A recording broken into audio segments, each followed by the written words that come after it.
আসসালামু আলাইকুম বন্ধুরা, আশা করি সবাই ভালো আছেন। ভেনেজুয়েলার পর পরবর্তী লক্ষ্য একাধিক দেশের উপর হতে পারে, তবে সবচেয়ে বড় ঝুঁকিতে রয়েছে ইরান। পরিস্থিতি এমন যে স্পষ্টভাবে বোঝা যাচ্ছে আমেরিকা সরাসরি ইরানের উপর হামলা চালাতে বড় প্রস্তুতি নিচ্ছে। সুপ্রিয় মহোদয়, রিপোর্ট অনুযায়ী পুরো ইউরোপ জুড়ে আমেরিকা তাদের ফুয়েল ট্যাঙ্কার মোতায়েন করেছে। ফুয়েল ট্যাঙ্কার হলো যখন ফাইটার জেট উড়ে এক জায়গা থেকে আরেক জায়গায় যায় তখন প্রচুর জ্বালানির প্রয়োজন হয়। উড়তে উড়তেই যখন রিফুয়েলের দরকার হয় তখন যে বড় বিমানটি আকাশেই ফাইটার জেটকে জ্বালানি সরবরাহ করে সেটাকেই ফুয়েল ট্যাঙ্কার বলা হয়। অর্থাৎ আকাশেই জ্বালানি ভরানো হয়। আমেরিকা ও ইসরায়েল যখনই কোনো দেশে অনুপ্রবেশ করে তখন তাদের এ ধরনের ট্যাঙ্কারের খুব বেশি প্রয়োজন পড়ে। তাই পুরো ইউরোপ জুড়ে চারিদিকে আমেরিকা তাদের ফুয়েল ট্যাঙ্কার মোতায়েন করেছে। যে দেশই কাছাকাছি পড়ুক না কেন সেখান থেকেই তাদের ফুয়েল ট্যাঙ্কার উড়ে গিয়ে ফাইটার জেটকে রিফুয়েল করবে। বিশেষজ্ঞদের মতে এবং বর্তমান পরিস্থিতি দেখে মনে হচ্ছে ইরান এখন আরও বড় ঝুঁকির মধ্যে পড়েছে। অন্যদিকে যারা বিক্ষোভ করছে, যারা দোকানপাট ধ্বংস করছে, লুট করছে, তারা আমেরিকা ও ইসরায়েলের কাছ থেকে টাকা নিয়ে ইরানে এসব করছে। এটা পেইড প্রোটেস্ট। দৃশ্য দেখুন।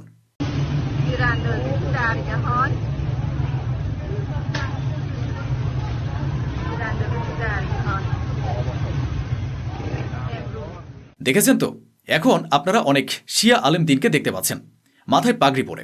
বিশেষ করে যারা ভারতীয় সেখানে পড়াশোনা করছে স্টুডেন্ট, তারা ভিডিও বানাচ্ছে এবং সেই ভিডিও তাদের লোকজনকে পাঠাচ্ছে হোয়াটসঅ্যাপ, টেলিগ্রামে। বলছে, আরে এখানে সব কিছু নর্মাল, এখানে যে 2-4 জন লোক জড়ো হয়েছিল পরে চলে গেছে, পুলিশ ধরে নিয়ে গেছে, এখানে সব শান্ত। সোশ্যাল মিডিয়ার এসব মিথ্যা কথা। আরে তোমরা মিথ্যাবাদী, মাথায় পাগড়ি পরে কেন মিথ্যা কথা বলছো ভাই? হ্যাঁ, এটা পরিষ্কার যে এই বিক্ষোভগুলো আমেরিকা ও ইসরায়েল করাচ্ছে, অন্ধভাবে টাকা খরচ করে, প্রচুর টাকা ঢেলে। আর যারা বিক্ষোভ করছে তারা নিজেরাই ইরানের লোক। 20 জন ইরানের একটি গ্রুপকে একজন মোসাদের এজেন্ট নেতৃত্ব দিচ্ছে। আর সেই মোসাদের এজেন্ট গায়ে স্টিকার লাগিয়ে ঘুরছে না, আর বলছে না যে আমি মোসাদের এজেন্ট। সেও মোল্লাদের মাঝে আছে, সাধারণ মানুষের মাঝে আছে। তাই এখানে খুব ব্যালেন্সের প্রয়োজন। চোখ বন্ধ করে এটা বলা ঠিক নয় যে ইরানে কিছুই হচ্ছে না। ফ্যাক্টের উপর থাকুন। ইরান 2 জন মেয়েকে গ্রেফতার করেছে, দেখে নিন। আমি প্রমাণ দিচ্ছি। ইরানে বসে যত ভারতীয় মৌলানা ও স্টুডেন্ট মৌলানা আছেন যারা ভিডিও বানিয়ে পাঠাচ্ছেন, আপনারা প্রোপাগান্ডা বন্ধ করুন, কারণ গোটা দুনিয়া জানে মোসাদ ইরানের ভেতরে কি করছে। ভালো করে দেখুন, এই 2 মেয়েকে গ্রেফতার করেছে আইআরজিসির ইন্টেলিজেন্স ডিপার্টমেন্ট, তাও ইস্পাহান থেকে গ্রেফতার করা হয়েছে। আর এই 2 জন মেয়েই টিনেজার, বয়স 17-18 বছর। তারা স্বীকার করেছে যে জার্মানি তাদের টাকা দিয়েছে এবং উৎসাহ দিয়েছে ইরানের ভেতরে থাকা সরকারি বা পাবলিক প্রপার্টি ভাঙচুর করতে, সেগুলোর ক্ষতি করতে। শুনতে চান? শুনুন। و مردم رو دور خودتون جمع کردین به بهانه این ولش کنید. داخل کافه آستاره پول گرفتم. مبلغ 5 میلیون. حدود از 30-40 نفر بودیم که ازشون پول گرفتیم. ইরানের ইন্টেলিজেন্স এই 2 মেয়েকে গ্রেফতার করেছে। এরা কতগুলো প্রপার্টির ক্ষতি করেছে, মানুষকে কতটা উস্কানি দিয়েছে তার কোনো হিসাব নেই। আর আমাকে এটা বলুন, যদি ইরানের শান্তি থাকে, যদি কিছুই না হয়, যদি সবই মিথ্যা হয়, তাহলে 16 জন কিভাবে মারা গেল? আপনি কি ওদের মেরেছেন? মহোদয়গণ, এই 16 জনের মধ্যে সাধারণ মানুষও আছে। আর ইরানের সিকিউরিটির সঙ্গে জড়িত অনেক লোকও আছে যারা সংঘর্ষে নিহত হয়েছে। আর লোকজন হোয়াটসঅ্যাপ স্ট্যাটাস দিচ্ছে ইরানের সব কিছু নর্মাল, কিন্তু বাস্তবে কিছুই নর্মাল নয়। নিজেকে অন্ধকারে রাখবেন না, এটা ইরানেরই বেশি ক্ষতি করবে। আমার পাশে আরেকটা ভিডিও চলছে, ভালো করে দেখুন। ইরানের ভেতরে বিক্ষোভকারীদের কাছে অস্ত্র রয়েছে, আর এটা পরিষ্কার যে এই অস্ত্রগুলো তাদের কাছে পৌঁছে দিচ্ছে আমেরিকা ও ইসরায়েল, মোসাদ, যারা ইরানের ভেতরে সক্রিয়। এরপর আবার কিছু মৌলানা সাহেব ভিডিও বানিয়ে বলবেন এখানে ইরানে সব কিছু নর্মাল। আরে মৌলানা সাহেব, নাটক করবেন না, সাংবাদিকতা আপনারা ছেড়ে দিন। আপনারা মজলিস পড়ুন, মিম্বরে বসুন। বিক্ষোভ একেবারে ছড়িয়ে গেছে।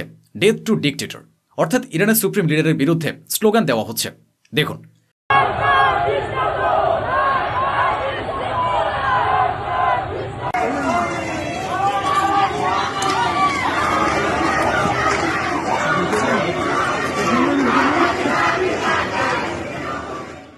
এখন কেউ যদি এসে বলে না না এখানে এসব কিছুই নেই, তাহলে সেটা মিথ্যা হবে।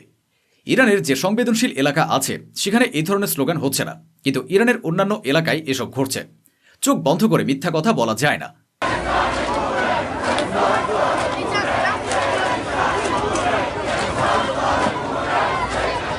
এমনকি ইরানের কিছু গাদ্দার লোক যারা আজও র্যালি করছে এবং তারা ইরানকে আরও বড় বিপদে ফেলছে।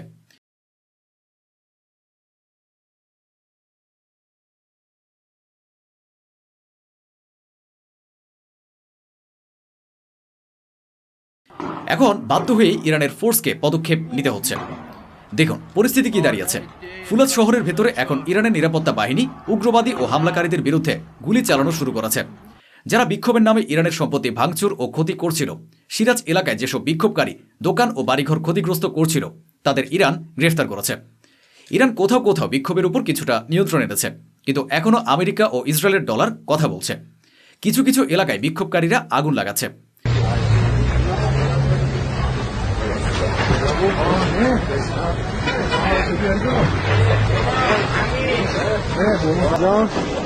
قرار جهنده یکی از معترضی را به قید رساند. مردم غیور افتضاح اینا شبهات এমনকি এক বিক্ষোভকারী ইরানের নিরাপত্তা বাহিনীর এক জওয়ানকে গ্যাস দিয়ে ও আগুন দিয়ে পোড়ানোর চেষ্টা করেছিল। পরে ইরানের নিরাপত্তা বাহিনী সে ব্যক্তিকে গ্রেফতার করে। মহোদয়গণ, এটাও দেখুন, খামেনির পোস্টারও ইরানে বিভিন্ন জায়গায় পুড়িয়ে দেওয়া হয়েছে। এখন কোনো সাহেব বা কোনো মৌলানা এসে বলবেন না এটা এআই ভিডিও। আপনার যত ঘনিষ্ঠ বা জানাশোনা লোক ইরানে বসিয়ে রেখেছেন, তার চেয়েও বেশি সাংবাদিক ও সংবাদদাতা ইরানে রয়েছে। এটা এআই ভিডিও নয়, একেবারে অরিজিনাল।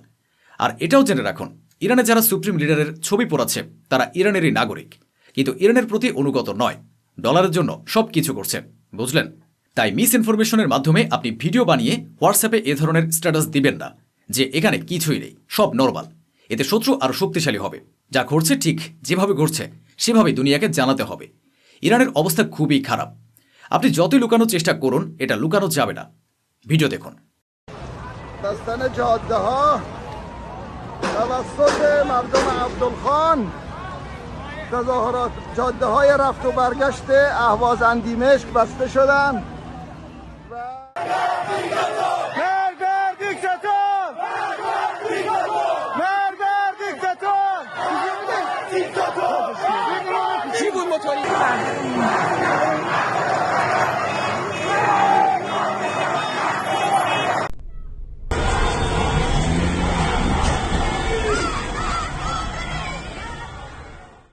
এসব ঘটনার প্রেক্ষিতে ইরানের আইআরজিসির এক কর্মকর্তা জানিয়েছেন যে বাইরে থেকে ডলার দিয়ে টাকা ঢুকিয়ে এসব করানো হচ্ছে এবং আমরা এ ধরনের লোকদের গ্রেফতার করতে শুরু করেছি।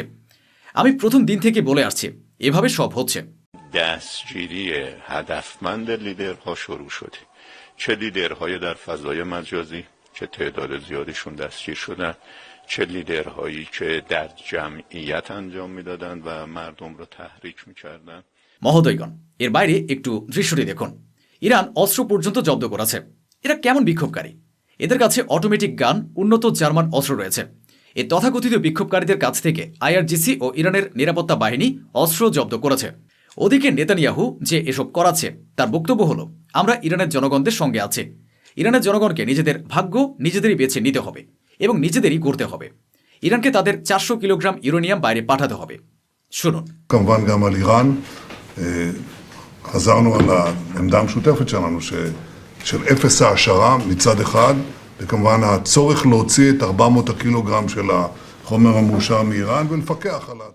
আর দেখুন, ইরানের খুব কাছাকাছি আমেরিকার ড্রোনের ছবি। এই লাল লাইনটা হলো আমেরিকান ড্রোনের ফুটপ্রিন্ট, অর্থাৎ যেখানে যেখানে সে যাচ্ছে। আমি কালো বলেছিলাম, ইরানের কাছাকাছি আমেরিকার ড্রোন লাগাতার গোয়েন্দাগিরি করছে। প্রশ্ন হলো, ইরান কি দুর্বল হয়ে গেছে? না, ইরান বিক্ষোভকারীদের কারণে, সহিংস বিক্ষোভের কারণে বিরক্ত ও চাপে আছে, কিন্তু দুর্বল হয়নি। এই বিক্ষোভ চলাকালীন সময় মাত্র 7 দিনের মধ্যে ইরান তৃতীয়বারের মতো ক্ষেপণাস্ত্র পরীক্ষা করেছে। দেখুন।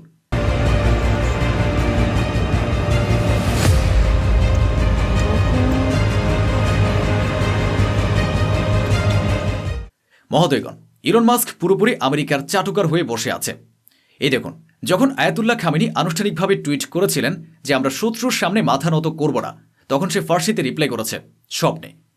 মহোদয়গণ, ডোনাল্ড ট্রাম্প, ইলন মাস্ক সহ আরও অনেকেই তাদের শক্তির অহংকার করছে। তাদের মনে হয় আমাদের উপরে কেউ নেই, আমাদের কেউ থামাতে পারবে না। কিন্তু তারা জানে না, এর আগেও অনেকে এসেছে যারা নিজেকে ভগবান, ঈশ্বর, আল্লাহ বলে দাবি করেছিল। শেষ পর্যন্ত তারাও ধ্বংস হয়ে গেছে। আজ তাদের নাম নিলে মানুষ থুতু ফেলে, কেউ আর তাদের স্মরণ করতে চায় না। বড় বড় শক্তিশালীদের অহংকারও ভেঙে গেছে, আর এদেরটাও ভাঙবে। এরা ইরানের ভেতরে অরাজকতা সৃষ্টি করছে, ইরানকে ঘিরে ধরছে, কিন্তু ইরানের হ্যাকারদের কোনো জবাব দিতে পারছে না কেউই। ইরানের হ্যাকাররা খেলা দেখিয়ে দিয়েছে। ইরানের হ্যাকাররা এখন ইসরায়েলিদের পার্সোনাল আইডেন্টিফিকেশন নম্বর, যে ব্যক্তিগত আইডি নম্বর থাকে যা কারো জানা থাকে না, সেগুলো বের করে ফেলেছে। ওই পার্সোনাল আইডি নম্বরগুলো ইরানের হ্যাকাররা ইসরায়েলেরই লোকজনের নম্বরে পাঠাচ্ছে এবং তাদের ভয় দেখাচ্ছে। স্বাভাবিকভাবেই যদি কোনো ইরানি হ্যাকার বা ইরানি নাগরিকের কাছে আমার সমস্ত পার্সোনাল আইডেন্টিফিকেশন থাকে, তাহলে তো ভাই আমার ভয় লাগবেই। ঠিক এই খেলাটাই ইরানের হ্যাকাররা ইসরায়েলিদের সঙ্গে খেলছে। এদিকে আইআরজিসির এক কর্মকর্তা প্রকাশ করেছেন, 12 দিনের যুদ্ধের পর যখন তারা বুঝতে পেরেছে যে আমাদের তারা মাথা নত করাতে পারবে না, তখন থেকে তারা সফট ওয়ার শুরু করেছে, যাতে ইরানের ভেতরে অরাজকতা তৈরি হয় এবং ইরান ভেতর থেকে দুর্বল হয়ে পড়ে। মহোদয়গণ, ইরান এবং ইরানের সরকার বেশ কয়েকটি বড় পদক্ষেপ নিয়েছে, অনেক নতুন আইন করেছে। এর মধ্যে সবচেয়ে বড় পদক্ষেপ হল আগামী 4 মাস পর্যন্ত প্রতিটি ইরানিকে প্রতি মাসে ইরানি মুদ্রায় 10 লাখ তুমান দেওয়া হবে, যা একটি খুব বড় অঙ্ক। ইরান সরকারের উপর এটি একটি বিশাল আর্থিক চাপ, তবু ইরান এত বড় ঝুঁকি নিয়েছে। 4 মাসের জন্য এই ঘোষণা করা হয়েছে। আগামী 4 মাস পর্যন্ত প্রতিটি ইরানি নিয়মিতভাবে প্রতি মাসে এই অর্থ পাবে। তো বন্ধুরা, এই ছিল আজকের আয়োজন, যা স্বচ্ছভাবে আপনাদের সামনে তুলে ধরা হলো। আশা করি আমাদের এই প্রচেষ্টা আপনাদের ভালো লেগেছে। অসংখ্য ধন্যবাদ। সুস্থ থাকুন, ভালো থাকুন।